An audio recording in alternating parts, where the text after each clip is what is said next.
मिनश्शैतानिर्रजीम बिस्मिल्लाहिर्रहमानिर्रहीम। मोमिन के लिए शहादत ज़िंदगी है।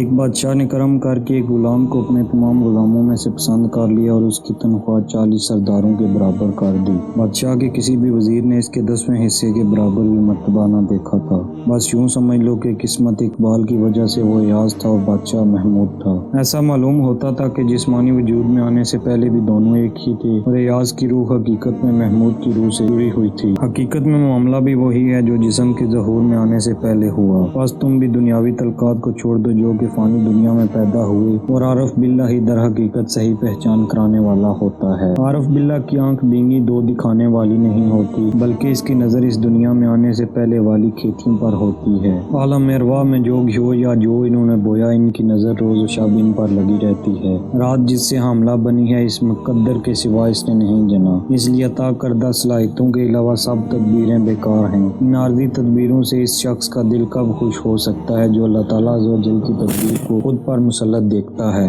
और हीलागर कभी इस जाल में है और कभी दूसरे जाल में। तुम्हारी जान की कसम, वो ना इस कोशिश से जाल से निकलता है और ना इसकी कोशिश से घास उगता है। अगर सैकड़ों बार घास उगाने की कोशिश करेगा तब भी इंजाम सिर्फ वही होगा जो अल्लाह ताला अज़्ज़ व जल उगाएगा। अगर अल्लाह ताला अज़्ज़ व जल उगाएगा तो घास उगेगा, अगर अल्लाह ताला अज़्ज़ व जल ना उगाएगा तो वो जो मर्जी कर ले, घास नहीं उगेगा। तुमने तकदीर की पुरानी खेती बहरे जान पर दुनिया हस्ती बो दी। ये तदबीर की खेती फना हो जाएगी और तकदीर की खेती कभी फना ना होगी। तकदीर वाला बीज मुकम्मल और मुंतखब इलाही है और तदबीर वाला बीज खराब और सड़ा हुआ है। तुम अपनी तदबीर को महबूब हकीकी की मर्जी के आगे डाल दो, अगरचे तुम्हारी तदबीर भी इसकी वजह से है, इसलिए अहम काम वही है जो अल्लाह ताला अज़्ज़ व जल ने मुकर्रर कर दिया है और बिलाखिर वही होगा जो पहले बो दिया है। इसलिए है दोस्ती का हक निभाने वाले, जब तुम दोस्ती के पाबंद होगे तो जो भी माल का बीज बोगे वो अपने दोस्त की खातिर ही बो। तुम चोर नफ्स और इसके कामों में न लगो। खूब जान लो कि जो अल्लाह ताला अज़्ज़ व जल का काम नहीं है वो निहायत मुश्किल और दुश्वार है। अपने आप को इस वक्त से पहले बचा रखो, बस जब क़यामत का दिन ज़ाहिर होगा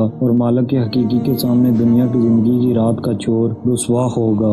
ये समझ लो कि हीला और तदबीर से चुराया हुआ माल इस दिन चोर की गर्दन पर होगा। दुनियावी ज़िंदगी में लाखों अक्लें मिलकर कोशिश करती हैं ताकि इसके मुकर्रर करदा तकदीर के जाल के सिवा कोई अपनी तदबीर का जाल बिछाए। ऐसा करने वाले अपनी तकदीर के जाल और अपने सख्त पाते हैं, क्योंकि एक तिनका आंधी के मुकाबला में क्या ताकत रखता है। अगर तुम्हें मेरी बात का यकीन नहीं तो जाकर कुरान मजीद में देख लो, यहाँ अल्लाह ताला अज़्ज़ व जल फरमा रहा है कि और अल्लाह ताला अज़्ज़ व जल सबसे बेहतरीन दाव करने वाला है। बस अगर तुम कहो कि इस आलम में तदबीर का क्या फ़ायदा है, तो फिर ऐ सरकश खुद ही देख ले कि इस सवाल से तेरा क्या फ़ायदा है। अगर तेरे सवाल में ही कोई फ़ायदा नहीं है तो ऐसे बेकार सवाल को क्यों सुनो, और अगर तेरा सवाल करामत है तो गौर कर और खुद देख ले कि आलम में तदबीर में फ़ायदा नहीं हो सकता। मोमिन के लिए शहादत एक ज़िंदगी है और मुनाफिक के लिए मौत एक तबाही है। अब तुम खुद बताओ कि दुनिया में कौन सी नेमत है जिससे कुछ लोग महरूम नहीं हैं। मकसूद बयान। मौलाना मोहम्मद जलालुद्दीन रूमी रहमतुल्लाह बयान करते हैं कि तकदीर के आगे किसी की नहीं चलती, और मोमिन और मुनाफिक की मौत में भी बहुत फ़र्क है। मोमिन मौत को हंसी खुशी कबूल करता है और मुनाफिक मौत के खौफ से ज़र्द पड़ जाता है और इसकी आरज़ू होती है कि किसी तरह इसकी मौत टल जाए। अल्लाह ताला अज़्ज़ व जल के दाव के आगे किसी का दाव नहीं चलता और वो हिकमत वाला है, दनाई वाला है। ये दुनिया अमाल की खेती है, बस जो बोगे वो काटोगे। अगर तो दुनिया में रह कर नेक काम किए तो अल्लाह ताला अज़्ज़ व जल की बारगाह में नेकियों का अजर नेक है, और अगर दुनिया में रह कर बुरे काम किए और जिन कामों को करने से अल्लाह ताला अज़्ज़ व जल ने मना फरमाया इन्हें इख्तियार किया तो फिर यकीनन इसका अजर बुरा है और कुफार के लिए बरोज़े महशर रुसवाई है।